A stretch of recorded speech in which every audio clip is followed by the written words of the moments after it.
저희가 준비한 9위입니다. 여전히 민주당에서는 한동훈 장관의 탄핵 카드를 만지작거리고 있는 건 여러 보도를 통해서 확인이 됐죠. 오늘 법사위가 있었고요. 사실 사사건건 민주당 소속 법사위원들이 한동훈 장관을 공격해 왔었는데 오늘은 뭔가 좀 분위기가 달랐습니다. 저희가 준비한 화면부터 좀 만나보겠습니다.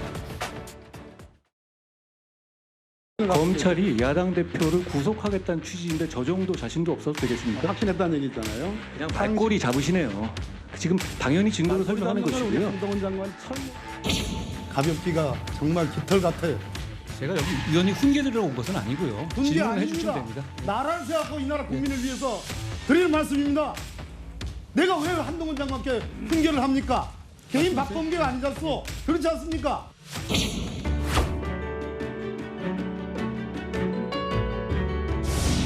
사각지대가 어디가 있냐면 실제로 뭐 아동보호 사건 같은 경우에 그 아동이 오히려 학대의 주체인 엄마 아빠가 있는데 보호소에 있는 것보다는 집으로 돌아가고 싶어요. 이 부분에 대한 지원이 불가능할 겁니다.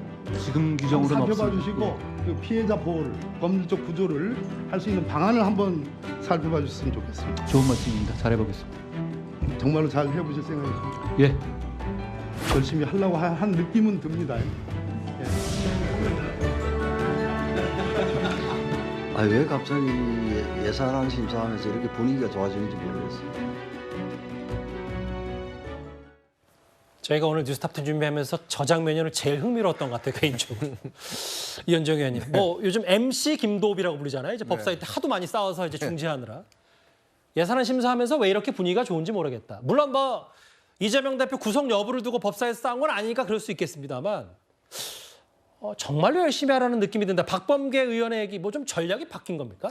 글쎄요, 뭐 박범계 의원 여기 낯선 저는 모습 같습니다. 근데 아마 본인도 이제 이미지 관리를 하는 게 아닌가 싶어요. 사실 그동안 보면 계속 한동훈 장관하고 뭐 다투다가 이런 장면이 있으니까 이제 선거가 다가왔지 않습니까?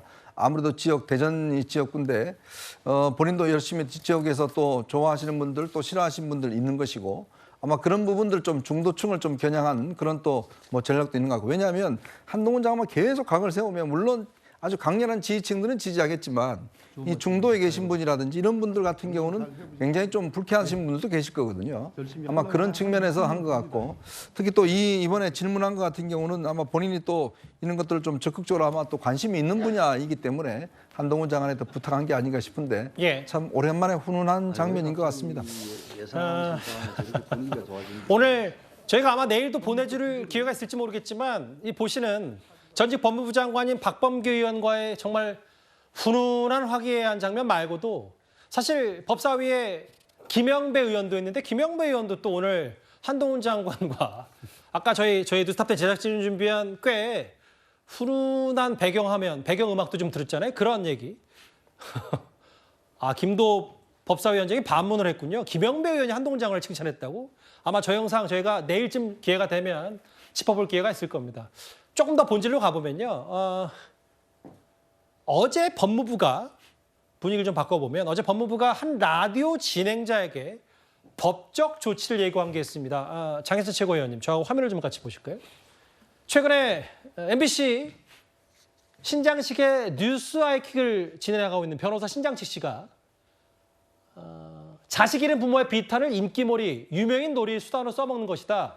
개정안 발의에 대해서 한동훈 장관을 비판했어요. 일단 사실관계가 법무부 좀 많이 다르다고 반박했습니다. 일단 국가배상법 개정안이 현재로서는 통과가 안 되어 있기 때문에 참 안타까운 사연으로 이 아들을 잃은 부모님께서 1심 소송에서 패소를 했습니다. 그런데 저 신장식 앵커의 말처럼 법무부가 하겠다 해놓고 아무 노력도 안 한 것이 아니라 의견 수렴부터 법안 발의 예고 등등까지 보도자료로 조금만 검색해보면 뉴스 기사 숱하게 나올 정도로 법무부가 어떤 과정을 밟아 나가고 있는지가 다 고시가 되어 있는 상황이고요. 이게 이제 정부 입법으로 발의가 되면 여야 합의해서 역시나 과반인 민주당의 동의가 필요하겠죠. 통과가 되면 2심에서는 충분히 다른 결과가 나올 수 있는 상황인데 저 논평만 보면 마치 한동훈 장관이 한 번 이걸 언급하고 그 이후로 법무부에서 어떤 노력도 기울이지 않은 것처럼 단정하고 있으며 뭐 표리부동이니 양두구육이니 인면수심이니 이게 법무부 장관한테 공영방송 진행자가 쓸 수 있는 표현입니까? 다른 방송에서 저런 표현 쓰면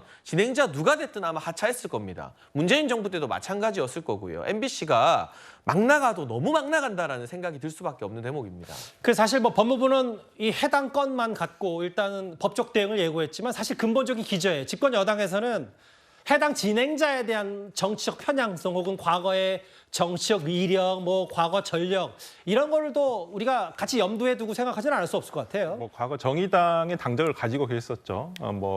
비례대표 순번 6번에도 선출이 되셨었고 그러는데 뭐 지금은 당적이 없는 걸 저도 알고 있습니다. 근데 지금 아마 신장식 진행자 변호사가 이제 아마 짚고자 한 부분은 저는 그렇습니다.